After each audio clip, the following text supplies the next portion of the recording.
It's July 27th, 2025, and so I just did a move with brain-computer interface, and I just incriminated everybody. That's what Smarticus knows how to do these things. So anyways, I'm just going to make a quick little video, so that's why I got some wrinkles on film here. So, and you can see the intensity because I set up people again for the follow-up. Getting them all the people worldwide, not just locally. These are people worldwide.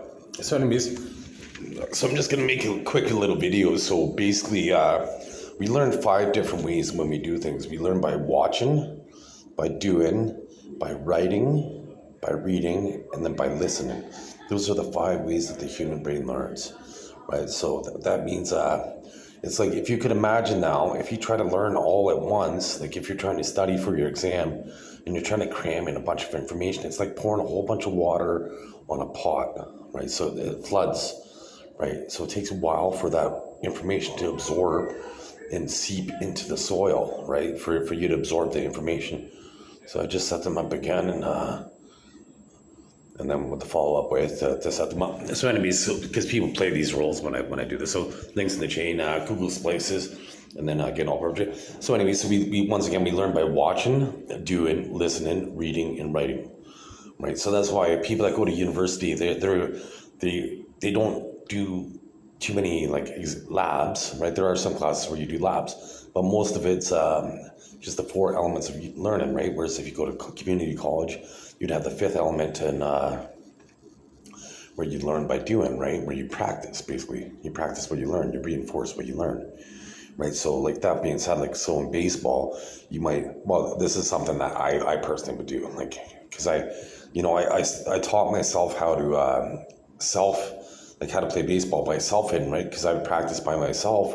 So what I would have to do is I would have to toss the ball up. So I'd have to give myself reaction time. So I kind of developed this uppercut when I swung the baseball, right? So then when I played, say, hardball, they want you to have a 90 degree. They want to get your elbows to be about 90 degrees. But if you have your elbows slightly like that, you're gonna have an uppercut, right? So hitting, like if you're a leadoff hitter, you're not hitting home runs, right? And you don't want to fly out, then you don't want to keep it flat. But if you have the power to hit home runs, you want to have it, like say maybe a 90, say an 85 degree angle, and like say -5 degrees, then you're going to hit more uppercuts. You're going to hit line drives that, they're going to go like this. Like you're going to lift the ball basically, because a real uppercut would be like that, you're going to hit the ball and it's going to go straight up. Whereas if you hit it like say about that, you're going to hit nice little line drives about 55, 60 degree angles. They're really, really hard to catch, especially at the major league level, right? With the amount of power, right? So it all depends on how your elbow, your back elbow, right? Because your lead hand is at the bottom of the bat, and then the hand that's above your lead hand, like the bottom hand. So the hand that's on top, that elbow, you'd want to have, like if you're going for a line drive, you'd want to have it flat. But if you're trying to get some lift, you'd want to put it on. It depends on, play with it, in batting practice, practice and see what works for you based on your mechanics and your natural ability and your acumen, right? So that being said, if you're a professional or you want to be, then you have to learn by watching footage of your opponents, right? So what you do is you watch the footage, but don't. There's an expression that LeVar Ball said, stay in your own lane, basically meaning focus on yourself, right? Don't worry about other people, just focus on yourself. You do want to watch your opponents, right? Like game footage, right? Like if you're a baseball player, you might want to watch, okay, well, how does this pitcher pitch during the day games or night games, and lefties, and how do they pitch? Like, do they like to pitch inside or outside? And then, or if you're a pitcher, be like, okay, well, they have the 9 strikes. The strike zone is broken down into 9 little squares. So they're like, okay, well, there's his hot spot, there's his weak zone. And so you would know how to juggle the batter, basically, right? Obviously, not too often, if they're red hot in a certain zone, like say the bottom quarter of the strike zone, if they're red hot there, you wouldn't want to pitch there too often, like say when there's 1 strike and when he gets swing freely, right? Or no strikes. But with two strikes, he, you might want to occasionally pitch there, right? Like you got to pick your spots. You can't completely avoid it, but you would want to pitch there reluctantly, because that's their bread and butter, right? That's their bread and butter. That's what keeps them in that Major League Baseball at this point, or whatever league they're playing in, right? That's what's keeping them in the league, is that zone. So you'd want to avoid it like the plague most of the time, but not all the time, right? Just when I'm playing poker, right? Like there's two things you could do, right? Like if you get caught bluffing, it's like at first I remember when I got caught bluffing, it was like I got punched right in the pride. It hurt so bad, but then I'd be so intimidated to once again, people are playing me right now, so disconnecting people. So my pride was bruised, right? So I'd be reluctant to bluff against that certain opponent in the future, right? So then I'm like, okay, well, wait a minute, maybe they just got lucky. Maybe they had a good hand and they just got lucky and they felt compelled to call, right? So then I'd try to bluff them again, right? So if you get caught bluffing, what you do is you don't bluff for a period of time, right? You make the same kind of play exactly how you did when you bluffed. That's the key. You have to make the exact same dance that you did when you bluffed, and then they're going to call you and you're going to get paid off, right? So the flip side of the coin is, now if they call you and you always have it, now you can do the same type of dance and then bluff occasionally, right? So whatever your table image is at poker, you could utilize it against your opponents. So I guess I'll pull up, I'll play some poker right now, because I do want to play poker. But so anyways, you watch by learning, like you learn by watching, right? So you're watching me play, and then ideally you would ask questions, right? So you would ask questions, like that's why they say to the teacher, there's no stupid questions, right? So you ask a question, and then you have a different perspective, especially at poker, right? Because everybody has a different risk tolerance, so they like to risk different amounts, or they're more comfortable. Right, so some people are very easy to play against because when they're bluffing, they only want to risk a little bit. But then when they have a big hand, they want to risk it all. Right, so it's very easy to paint the picture on their tendencies. So you want to keep your opponent guessing, right? Like if they're like in boxing, right? If they're covering their head, that means their body's open, right? So you can get some body punches in, right? But if they're protecting the body, that means their head's open, or you can tackle them, right? Like in the UFC, like you throw a couple punches and then you tackle them, right? Because it opens up an opportunity to get them on the ground. Right, it's like mainly if you think you're stronger than the guy, right? Like if you're in the clinch against the cage and you're manhandling him and you're stronger than him, then you'd want to wrestle, right? But if he's stronger than you, you wouldn't really want to wrestle unless you have, like if you're trained in Brazilian Jiu-Jitsu, right? So then you listen. So when you write down things, like just say you're at home now, you're studying at home, you write down your notes and then you read them out loud to yourself. Because then you get to hear another lesson, right? You get to hear how it sounds out loud, and then your ears are processing information for your brain to absorb. So you're giving your brain a better opportunity to retain information, basically. And then you want to practice, right? So what I do is like that Eminem song, "Lose Yourself." It's kind of like my workout anthem and my poker anthem, right? Like one of the lyrics in the song is "Back to the lab." In the song he's talking about, he would like try to become a rapper or what have you, and so he would go back to the lab and write lyrics. So when I go back to the lab in poker, like I might, like when I'm not in the lab, I'm playing real money poker. So when I'm back in the lab, I'm playing play money poker, where I can try to get strategies for free. Because when you play poker for play money, it's fairly accurate, but it's not 100% accurate, because people do play differently when real money's at stake, right? And then depending on how much real money's at stake, you play differently. But I find it harder to bluff and play money at some levels, like at the weak level. Real money, people don't have anything to lose for play money, so they call you with weak hands. So it's harder to bluff them off hands that you wouldn't successfully bluff them with real money, if you get my drift. But then once you get to a higher level of real money, it's harder to bluff with real money because they're just so skilled at that point.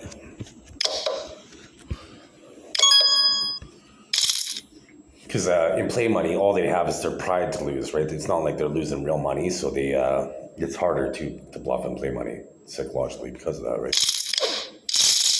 Like the only difference is when at a cash game, it is.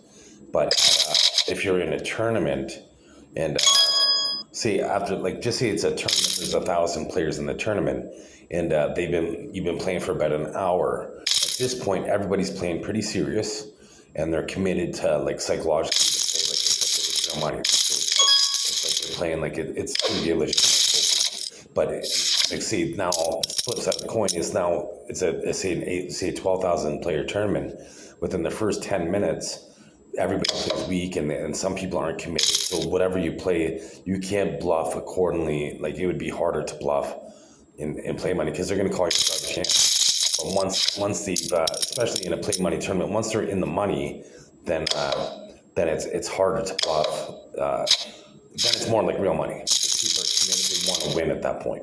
Well, that's when the winners and losers are decided, right? Because some people they even with real money, because I played lots of. So even with the real money, people when they play real money, as soon as they're in the money, some people just give up. Psychologically, they give up. They're like, okay, that's good enough. I'm in the money. That's all I could achieve. Whatever, maybe it's low confidence or what have you. But then there's other people like me where I dig in and I grind, and it's like, now I'm playing for first. But I'm playing for first, but I'm not always risking it as if I'm going for first, because, if you risk it to go for first all the time, then you're taking more chances than necessary, right? So when you're bluffing, for instance, you got to basically be willing to pull the parachute and walk away, right, and survive, right?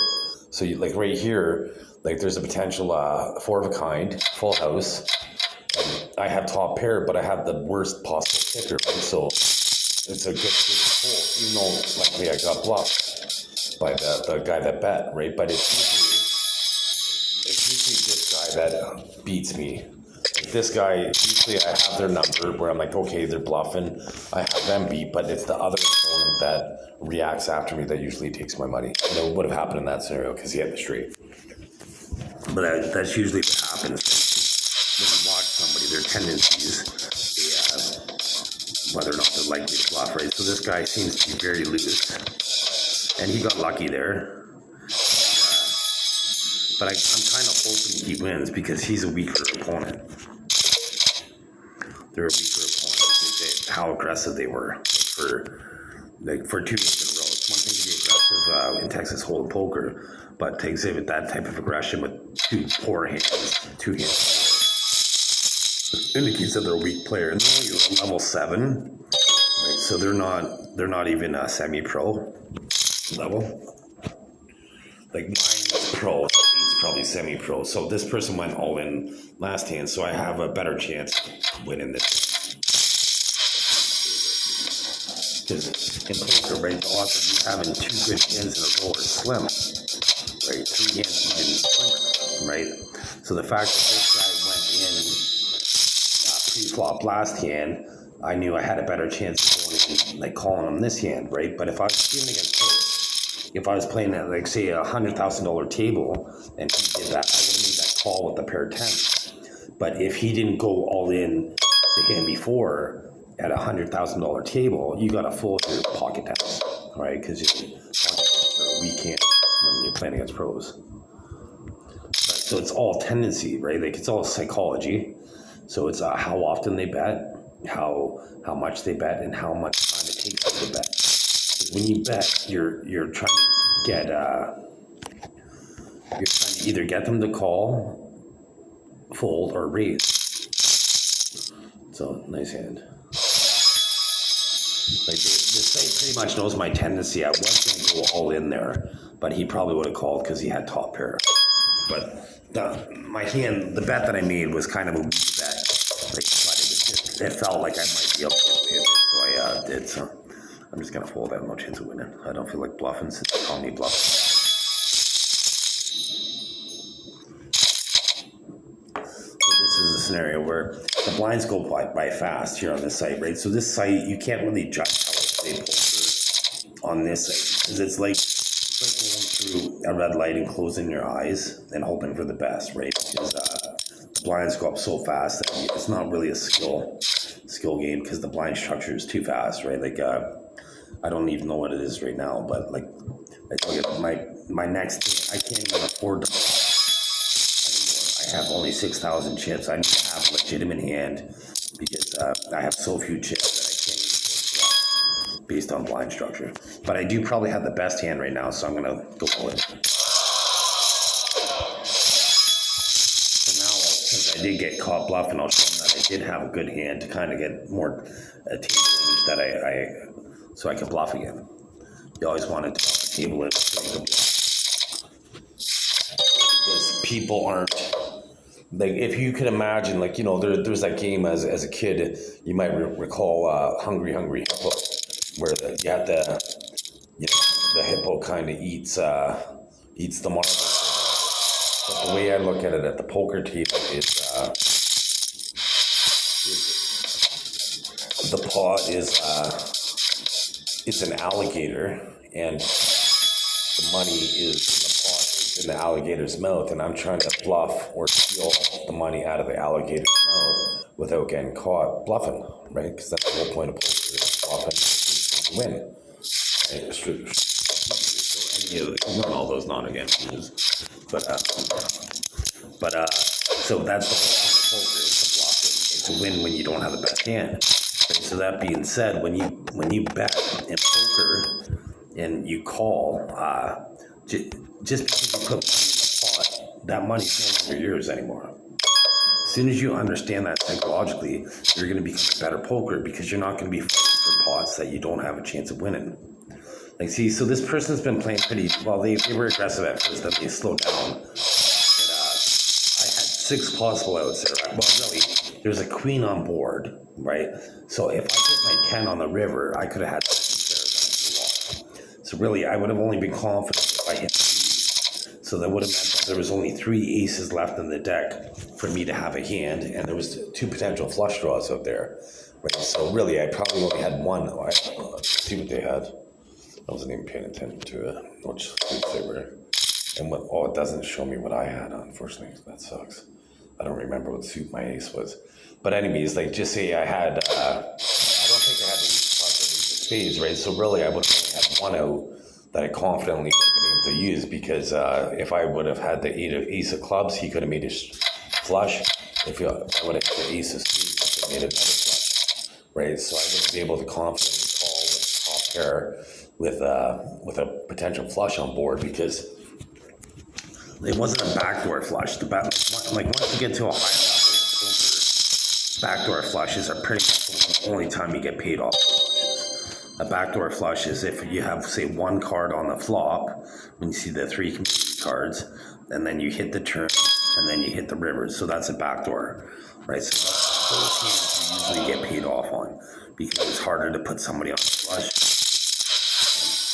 and straight, right? So you usually get paid off. So he's gonna hit it. Well, he only has 6 outs, and he didn't hit nice. Oh, he did hit the. I only seen the straight. He only had 6 outs for the straight, because I had the 2 10s, right? So he got lucky there. He only had 3 cards in the deck pre-flop to beat me, and he got a straight draw, and that got lucky. They always get lucky against me, because this is what they do to beat me. Those are the type of things that they show them without non-organic. Show them this is what they do to beat me, the Chiefs. Right, so they emasculate themselves. Like these perpetrators, so this video is for kids now, because they showed that. So what the parents would have to convey this information to kids. But anyways, you know, if you, like, when they play against me in poker, it's like I have a 100-foot net and they have a 1-inch net, right? So obviously it's a lot easier to score on a 100-foot net in soccer or hockey than a 1-inch net.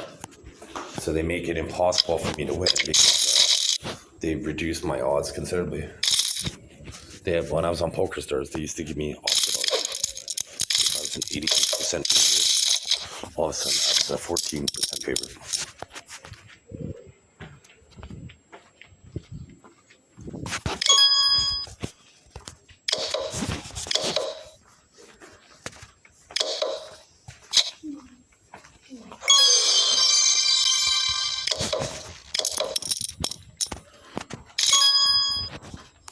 I've been ripped off in poker over 455,000 times. Where I was the favorite and they made them. Okay. And most of these people, they don't play often, right?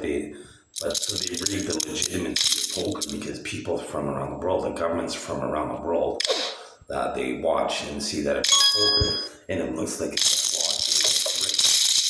So their citizens they don't want their citizens to get ripped off, so they don't legitimize poker. So really what it does is it takes the credibility of poker and billions of dollars out of the poker economy. For people that only play this individual here, I've never played poker in my life. Right, so they cost, right now, that costs them $50 million, the poker economy. Some of that is not poker. So they're losers. They're basically losers. They're, like, that individual is smart in some things, but she's a loser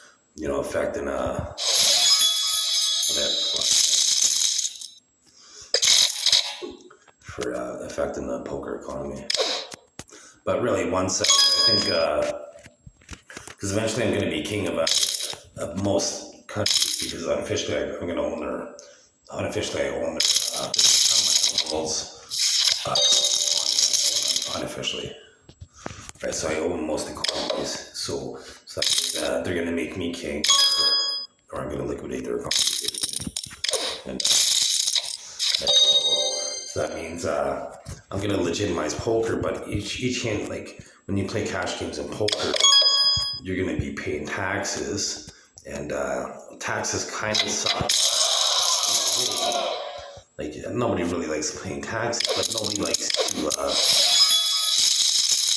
likes paying taxes, but everyone likes driving on a road that's fixed. Like in Canada, going to the hospital without having to pay money out of their pocket to go see a doctor. So taxes facilitated, right? So they're necessary. Because one thing about the States I don't like is in Canada, if you're driving, say, across the country from Toronto to Vancouver, all you have to worry about is gas. But now, if you're driving from, say, Chicago to Los Angeles, you have to worry about gas and then tolls on the highway that you're not expecting. Okay, so you need it's pay or stay, right? Now they might have like debit machines now, but you need to have money when you're on the highway, like, and you might not have money with you, right? So I remember a long time I was in Chicago, I had money to get off the highway, and I was so frustrated that I just threw about like $10 at the fucking machine because like I didn't have enough money. Right? Well, I did have money. I had enough money to get off the highway, but it was so frustrating. Whereas, because I felt like I was sucker punched, right? Whereas if I knew ahead of time, or accordingly, if there are ways to get around it. I guess with GPS, is you can click on so there's no tolls. But if you're traveling across the country now, if you don't want to pay tolls, you're going to take the scenic route, right? It might cost you another $100 gas. But so that's one thing I didn't like about the States is there's way more tolls, but at the same time, as in Canada, you have higher taxes, right? So there's less tolls. The flip side of the coin is in America, they have the interstate system, which makes it more like trucks are able to drive, say, 65 miles an hour. So that's something like 45 kilometers an hour. So they get to their destination faster, where Canadian trucks, they can drive. Right, so they're getting to the destination 15 kilometers an hour slower. So that's why Americans, they have a higher standard of living, because commercially their vehicles, their produce and everything gets to their destination faster. right? So it's the interstate system, like having a divided highway, basically. If you have a divided highway, then you can increase the speed of your commerce, like of the highway, the commerce vehicles that are faster. And another advantage with the interstate system is they could drive a tank on the highway and it won't destroy the highway, where the Canadian system, if you drive a tank on the highway, the tanks would destroy the highway. And cars, you would need a four-wheel drive vehicle to drive the tank. System, it's able to withstand driving on it, so they could, in the event of an invasion or war, it's an advantage to have the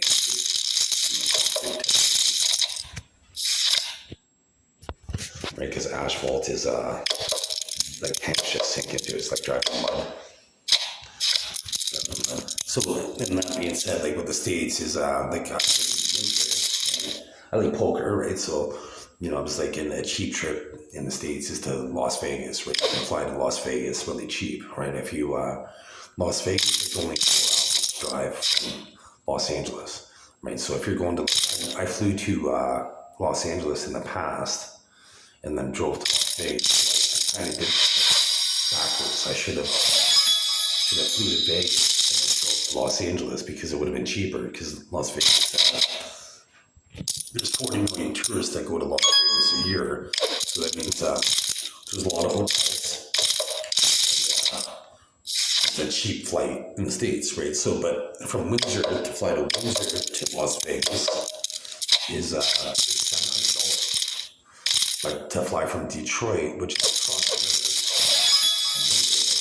river, basically, if you drove, you would pay maybe $5 for bridge toll, and then parking at the airport, but or they might even have a bridge bus that you could go to the airport. So for like $200, you could fly from Detroit to Las Vegas.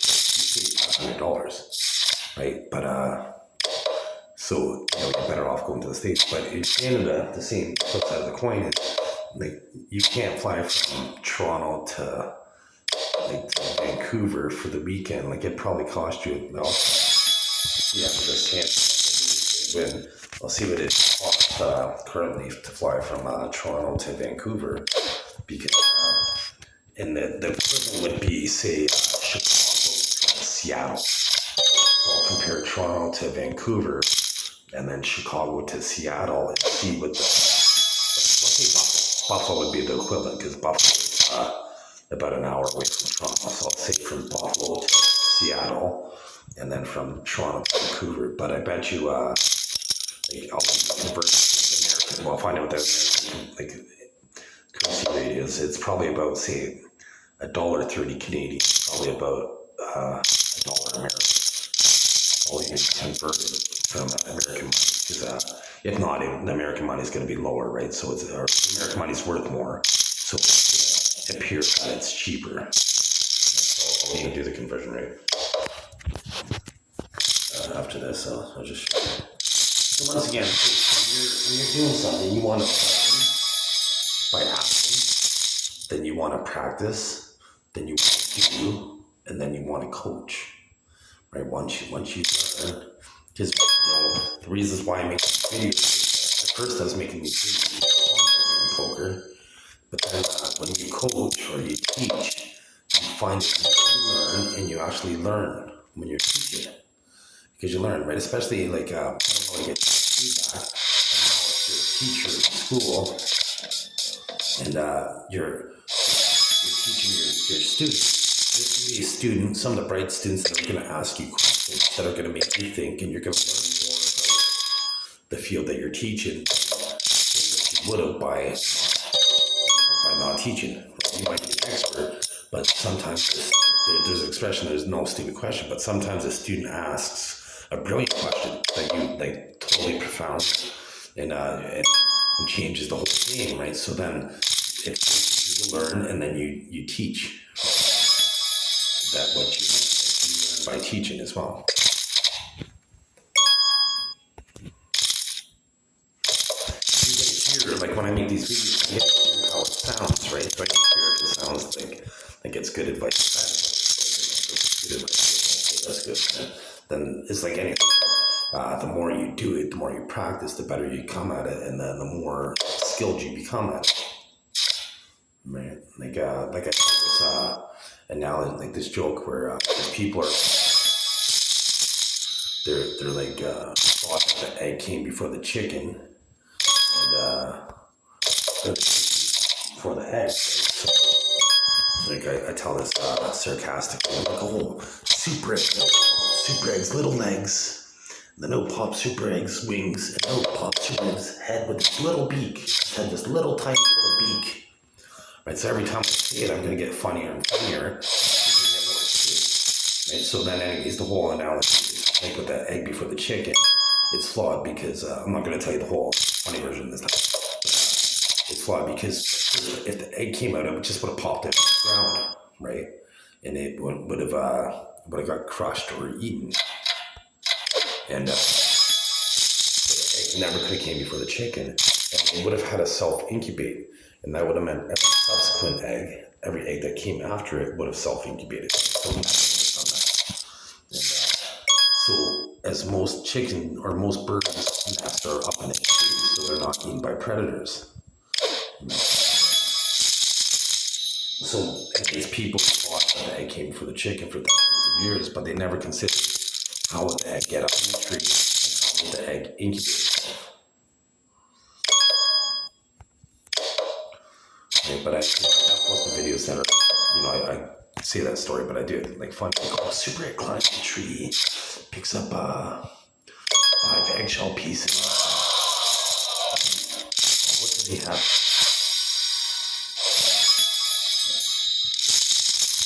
Okay, so I finished this.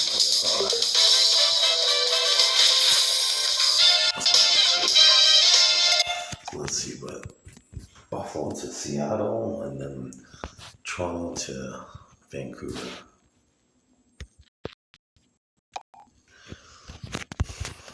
On Google Flights is so if you can't, like, so right now, this is a valuable lesson. So now I'm searching, right, for Buffalo to Seattle or Toronto to Vancouver. So my cell phone in the internet is going to think that I really want to do this trip. So since it's the first time I'm doing this trip in a while, it's going to give me a better price. So now if I'm window shopping, like I'm window shopping right now, right? So now just say I really was going to do this trip in a couple of weeks, and if I did it from the same cell phone, my the internet and the cell phone is going to know that I really want to go on this trip now because I already searched. Especially if I'm searching, say, for the end of the month, and then now it's near the end of the month, I'm trying to get a last minute price. The prices are usually inflated because they know that I really want to go on this trip, right? So they kind of rig it. So basically, what you do is you say if you want to go on a trip, you use your home computer, or you go to the library and you search anonymously. And then when you want to buy it, you buy it from your cell phone or your computer.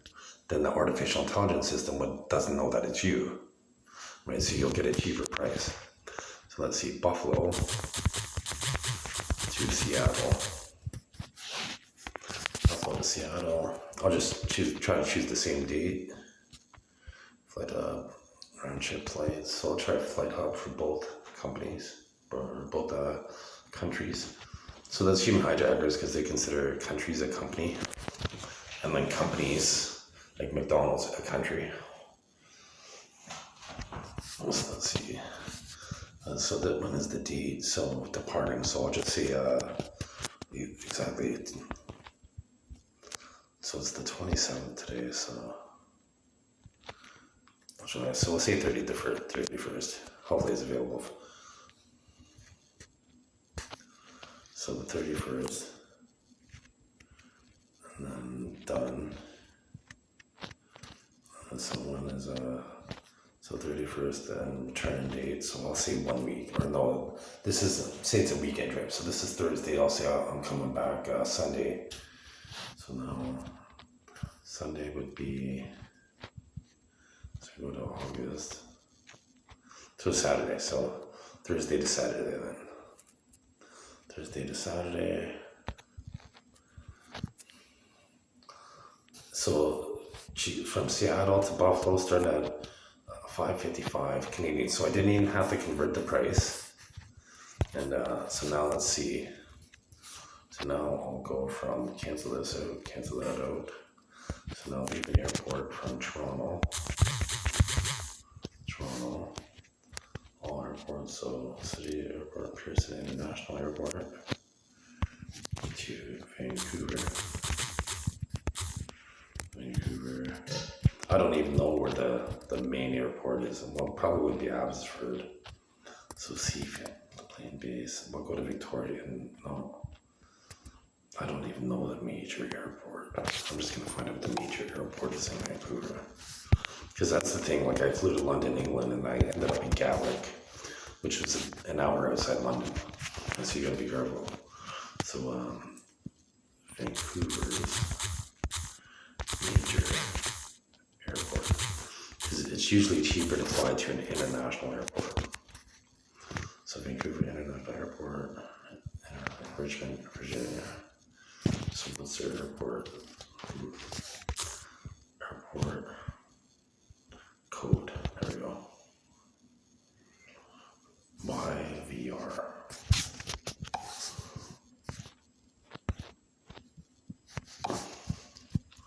So I don't see YVR. Oh yeah, YVR. And search. So remember, it's $5.55 to fly from Buffalo to Seattle, and then let's see what it is from Toronto to Vancouver. Usually it's more expensive in Canada.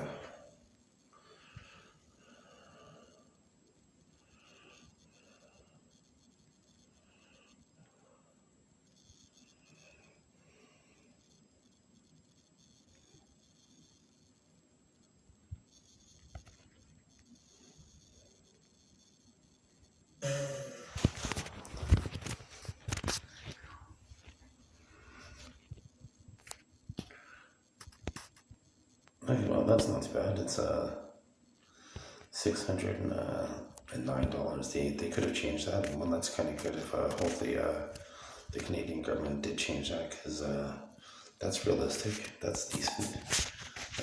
Like it's still kind of far. Like maybe they up the American ones, but because but like 2 nights, right? You're still gonna spend about $1,000 in just airplane and hotel, but then so that's still a fairly cheap trip. Like if you're you're able to do like if you have a decent amount of money, you're able to fly there for the weekend and enjoy the weekend in Vancouver, right? Because you got the mountains, and or Seattle would be the same type of thing, right? You would have mountains and get away from the big city. But yeah, that's a decent trip. Like but now I'll show you the difference between that's why you'd want a cheap trip is to go to Las Vegas is a cheap trip, because I don't know what the Pearson is. Buffalo to Las Vegas. So you could go to, like with this trip, $59 to go from Buffalo to Vegas. And so that's why Vegas is a cheap trip, right? Like you could fly to Vegas, and then so that was from Buffalo. So let's see what it says for this might be a true representation, because TripAdvisor is so now Toronto to Vegas. Because if not, you would just catch a bus from Toronto to, like if it's hundreds of dollars more, you just catch a bus from Toronto to Buffalo, then fly for $59, right? Oh yeah, so $59 from Toronto to Las Vegas. That's super cheap. And then you can rent a car like at the airport in Las Vegas, and once again it's like a 4-hour drive to Los Angeles, right? So you could make a day trip to Los Angeles, and there's so many hotel rooms in Las Vegas. When I went in 2011, that I had a hotel room at Circus, and then we were down the strip, and I didn't feel like walking back to the hotel, so I got another hotel room that night at the Luxor. So I had 2 hotel rooms, right? Because there's so many hotel rooms in Las Vegas that they're cheap, right? And especially if you book ahead of time, right? Like let's see what Circus is, right? It's a family type hotel, right? So you're not really gonna have if you're going there with an adult, like as a couple, right, you're not going to have fun at the circus, but it's a cheap hotel anyways. Circus, hotel prices.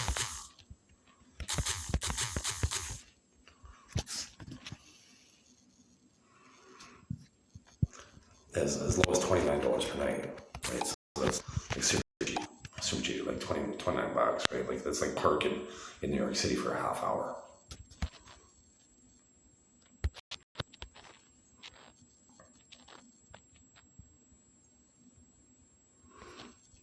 I'll try to. So I guess I'll play one more round of poker. So you can see wonder people. There's the wonder people on the planet. Non-organic. Show about the 3 main wonder people on the planet.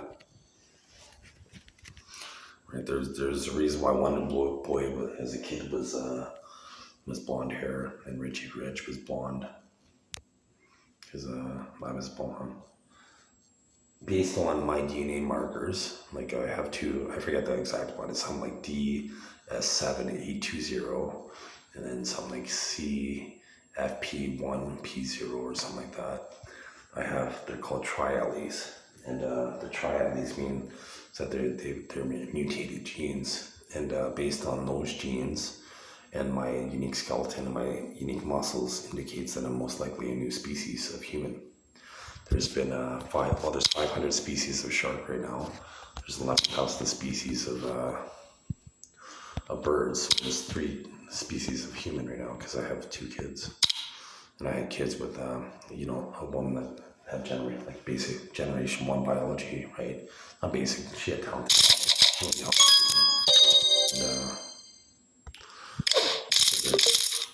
So since me and guys, there's 3 different types of guys on the planet, and then so there's 2 different types of women and 3 different types of men.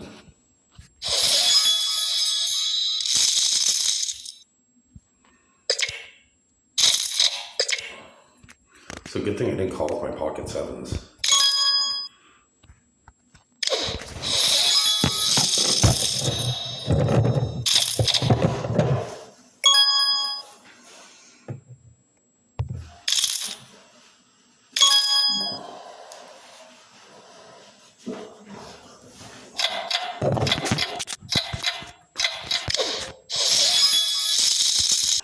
So this guy's getting pretty aggressive, so I'm going to call this time.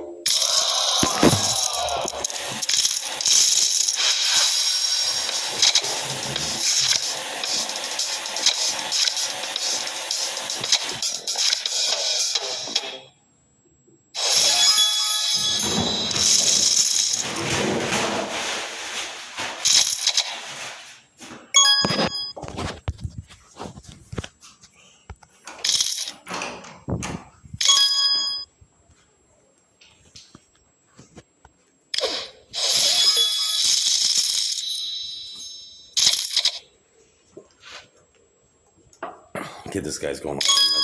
Oh no, I didn't. What's his modus operandi? That's what we want to find out. So if you look right there, all the people now and in the future, and then right there, you get violators of me and my kids, and right there you get violators of all good people on the planet right now.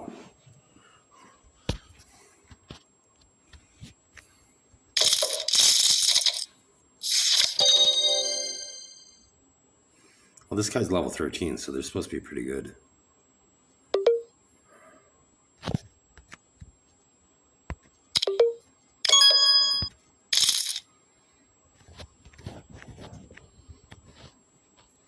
And that was solidified all 3 previous maneuvers to get predators at that point.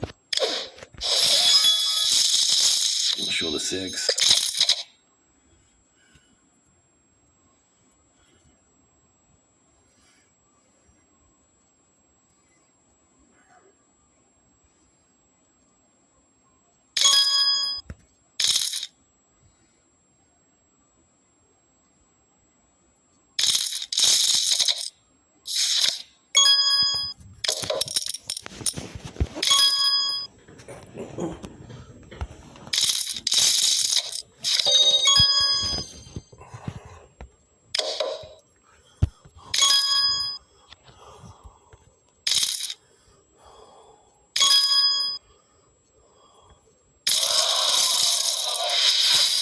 7.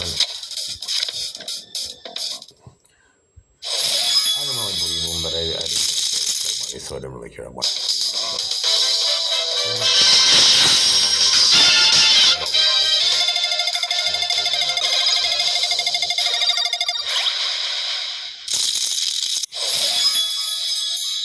So it looks like I got a hand in my phone like in a few times, so I'm gonna be complaining tomorrow. Like I'm at the Superior Hospital right now. They deny reality about my existence, but then they secretly violate me, and they try to. Here's the amount of money they spend to try to steal my semen in my urine.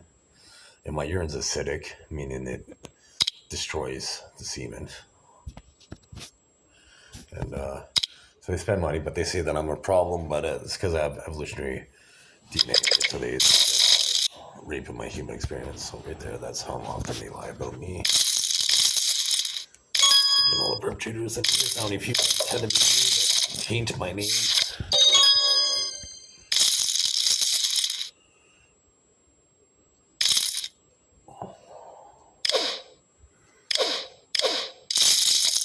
Yeah, so they didn't raise, so I'm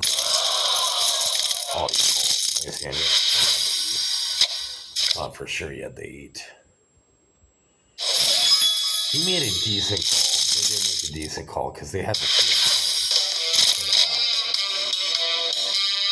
He should have been a little bit more. It made it a little slower because here's whether or not they cheated. So it's hard. So but he only had the 7 kicker, right? So he had the 3 of a kind, but he only had the 7, right? So he had a weak 3 of a kind, a very weak 3 of a kind.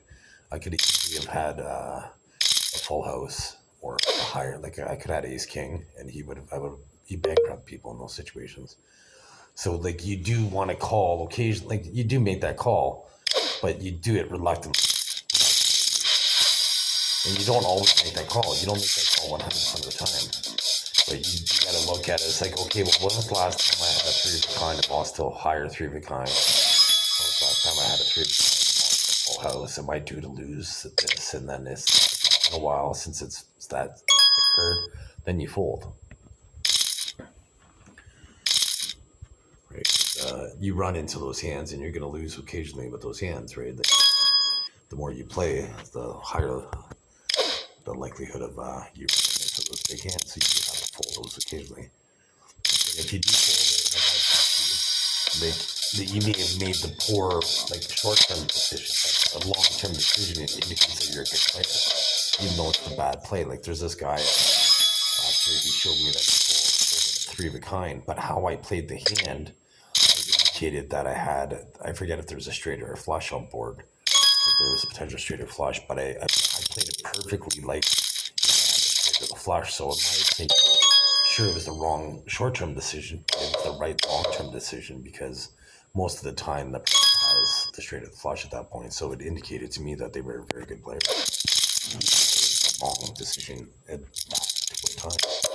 That's the tricky thing about poker is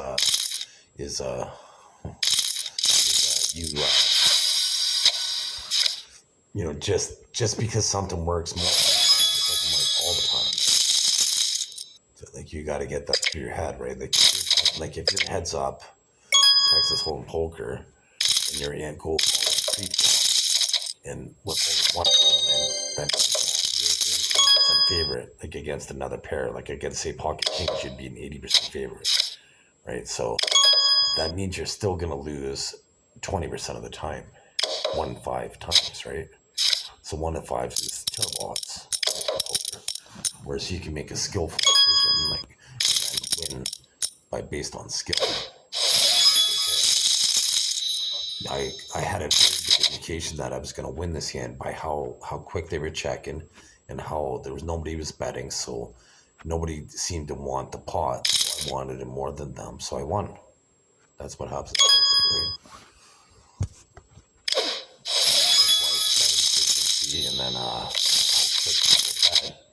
and because like now to say I bet here and now like say this person's like calling fast all the time, and then I bet and that takes them a long time to call where they almost go through their whole time bank and it looks like they're going to fold, then I know at that point they reluctantly called. So depending on the board, like, you know, if there's a potential flush draw, right, it could be like, okay, they're chasing the flush. Or it seems like at that point, it would seem like they have a weak hand, right? So depending on the situation, you might like, oh, nice bet, have to fold.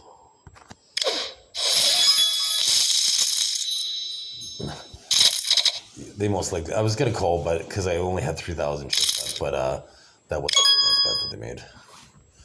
But so if they take a long time to call, like you almost always want to bet the next street. You want to, like, just say you bet a little bet on the, not a little bet, like a kind of like not quite a stiff bet, but like a decent sized bet. You want to up the stakes on the turn, right?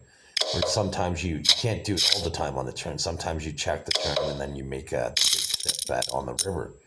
But you want to, it's almost like you know, if you drink a beer, right, it's not that strong. But if you have a shot of whiskey, or, you know, whiskey, it's a stiff drink, right? So it'll kind of wake you up, right?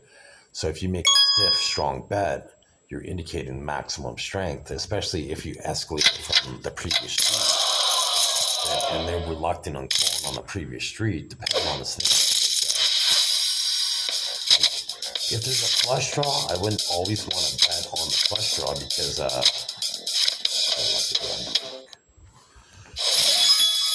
you know, they're helping these people that never play poker. Fucking losers. So it rips off poker players. It costs real poker players their livelihood. These people that never play poker, it costs them real money, like billions of dollars, real money.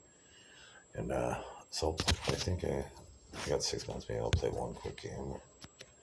But it costs them real money to real poker players. This is how them ripping me up in poker's cost that much, billions of dollars historically, just for losers. Losers playing poker, billions of dollars it costs. Because I have a vault in biology, so governments from around the world are paying attention to me. So they think that poker is like gambling. It's not gambling. It's a skill-based game, but when they let these people cheat and win, it seems like a waste of money. And it bank rips people because they rig it, so it's a waste of money for people. That's why I only play money. I did play this one. Well, I was at the hospital. They ripped me off $150. So they ripped me off $150. That's how much money they lost. They lost $114 billion. Because that's the power I have. $150. So I made them lose $114 billion just for fucking with me. Right? Because they ripped me off. Like, they made it so they kept on coming from behind when I was the favorite, and they always got lucky, and I didn't. I posted this one video where they got lucky 12 times, and I only got lucky once. That's how weak these people are. They suck compared to me.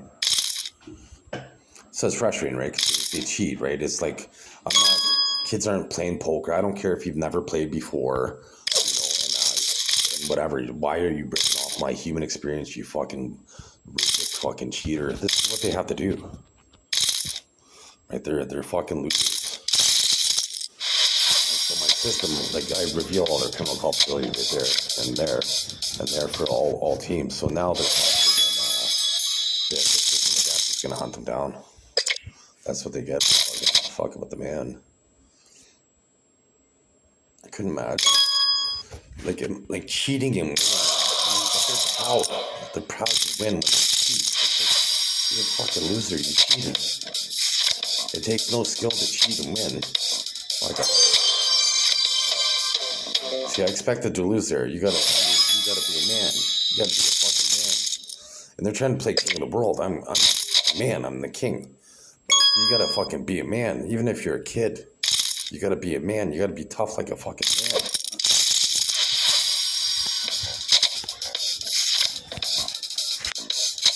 It's not bitch of the world, like little bitch of the world. It's not rapist of the world. It's fucking king of the world. They're trying to. You got lucky there. Like, I had ace 10, ace jack 4. I should win the majority of the time. I didn't cry. I didn't bring somebody to win. I'm not a fucking loser. That's how often they do that.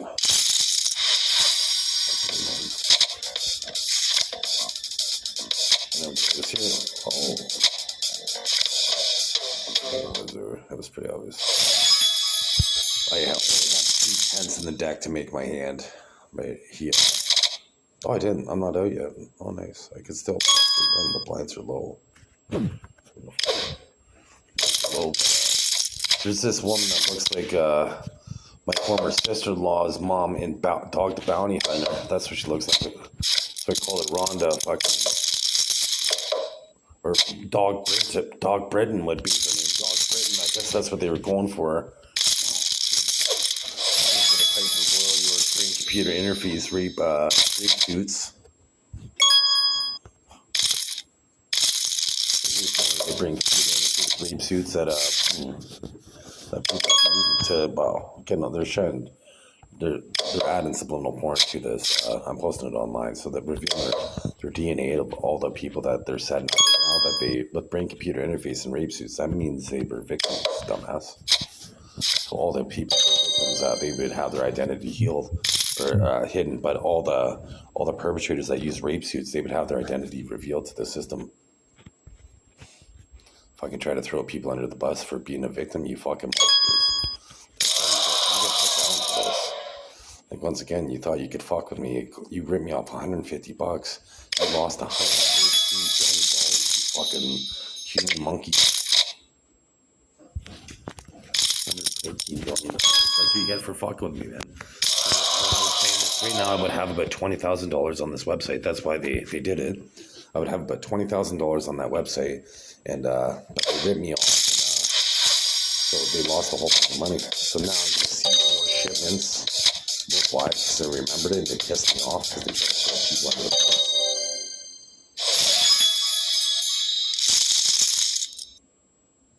Because it looked like they showed a dog looking at woman's vagina, right? So obviously, being computer interface.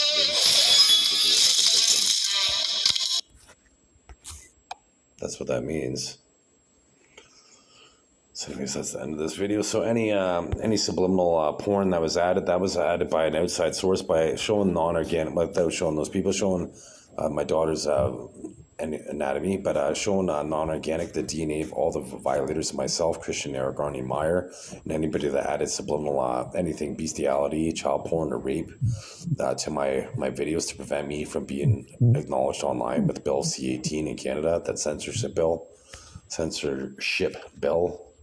They're human perpetrators. And so here's the human perpetrators that when I said censorship, where they made me stutter, they pretend I'm a kid, I'm a 47-year-old man.